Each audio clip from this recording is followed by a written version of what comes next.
வணக்கம் மக்களே. இந்த வீடியோவில் நம்ம என்ன செய்தி பார்க்க போகிறோம்னா, அடித்து ஆடிய குணசேகரன், அவமானத்தால் தலை குனிந்த ஜனனி, எதிர்நீச்சல் சீரியலை பற்றி தான் நம்ம இந்த வீடியோவில் விரிவாக பார்க்க போகிறோம். அதுக்கு முன்னாடி முதன்முறையாக நம்ம சேனலை ஃபஸ்ட் டைம் பார்க்குறீங்கன்னா சப்ஸ்கிரைப் பண்ணாதவங்களாம் சப்ஸ்கிரைப் பண்ணிக்கோங்க. பெல் பட்டன்ஸ் மூலமைக்கு நம்ம சேனலோட நோட்டிஃபிகேஷனை எனபிள் பண்ணிக்கோங்க. நாங்கள் போடுற வீடியோ எல்லாமே உங்களுக்கு உடனுக்குடனே வந்து சேரும். வாங்க என்ன தகவல் என்ன செய்தின்னு இந்த வீடியோவில் பார்க்கலாம்.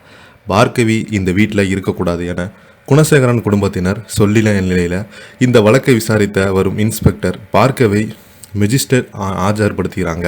அப்போது நீதிபதியிடம் குணசேகரன் தரப்பு வழக்கறிஞர் பார்கவியால் குடும்பத்திற்குள் பிரச்சனை, இதனால் அந்த பெண் அங்கே இருக்கக்கூடாதுன்னு சொல்கிறாங்க.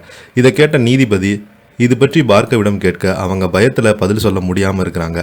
அப்போது நீதிபதி அந்த வழக்கை அவங்க தரப்பு வாதத்தை முன்வைத்தாங்க. இதற்கு மேலே நீ என்ன சொல்ல வேண்டும்னு சொல்கிறாங்க. அப்போது பார்கவி பதில் சொல்லாதால குணசேகரன் தரப்பு வழக்கறிஞர் இந்த பெண்ணினுடைய மனநிலைமை இயல்பாக கிடையாது, வீட்டில் யாரும் இல்லாத நேரத்தில் தர்ஷனுக்கு ஃபோன் செய்து அழைத்து ஜாலியாக இருக்கலாம் என்று சொல்லி இருக்கிறாங்க. இதனால் தர்ஷனும் மாடி ஏறி அறைக்கு சென்ற போது வீட்டில் இருந்தவரோட மாட்டிக்கிட்டாரு. இந்த பெண் வீட்டில் இருப்பதால் குடும்பத்தினர் இருப்பவர்கள் பெரிய பாதிப்பாக இருக்கிறது. மேலும் இந்த குடும்பத்தை பழிவாங்கும் நோக்கத்தோடு மாடியிலிருந்து குதித்து விட்டால் அதற்கு யார் பொறுப்பாக முடியும்? இதனால் பார்கவி அந்த வீட்டில் இருக்கக்கூடாதுன்னு சொல்கிறாங்க. இதை கேட்ட நீதிபதி வீட்டில் இருப்பவரிடம் இந்த பெண்ணால் எந்த ஆபத்தும் வராது என்று எழுதி வாங்கி கொடுத்து வேறு இடத்துல பாதுகாப்புடன் இருக்கும்படி உத்தரவிட்டிருக்கிறாங்க. இதையடுத்து இன்ஸ்பெக்டர் முன்னிலையில் பார்கவி, ஜீவானந்தா, குணசேகரன் அனைவருமே கையெழுத்து போடுறாங்க. அப்போது குணசேகரன் என்னால் இனிமேல் பார்கவி எந்த பிரச்சனையும் நடக்காது. அதைத் தொடர்ந்து ஜீவானந்தம் காலத்தோடு நிலைமை பார்த்தீங்கன்னா, என்னுடைய தம்பி கதிர் உன்னோட மனைவியை கொண்டுட்டான்னு ஜெயிலில் தான் பார்த்தீங்க, அடுத்து என்னுடைய மகன் தர்ஷனை வச்சு அவளை கடத்திட்டுன்னு மேலே வழக்கு போட்டு அடுத்து இந்த பெண்ணை வச்சு விளையாடுறா. கடைசியில் இப்போ எங்கே வந்து நிற்கிறேன்னு பார்த்தீங்கன்னா, 1000 கையை வச்சு மறைச்சாலும் சூரியனை மறைச்சாலும் மறைக்க முடியாது, உண்மையை யாருமே மறைக்க முடியாது. ஜீவானந்தம் நல்லா தெரிஞ்சுக்கோங்க, எல்லாவற்றுக்கும் நேர்மையான வழியில் நாங்கள் வெளியில் வருவோன்னு கிண்டலாக பேசியிருக்கிறாரு.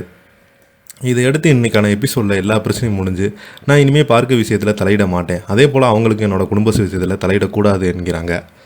நான் சொல்வது எல்லாமே உண்மை, புரியாதா என்கிற உடனே அன்புக்கரசி நல்லா புரியுமாமா என்கிறாங்க. இதில் இருந்து அவங்க வேறு ஏதோ ஒரு திட்டத்தை தயார் செய்து அதில் பார்கவியை யோசிக்க வைக்க பார்க்குறாங்க என்பது தெரியவது.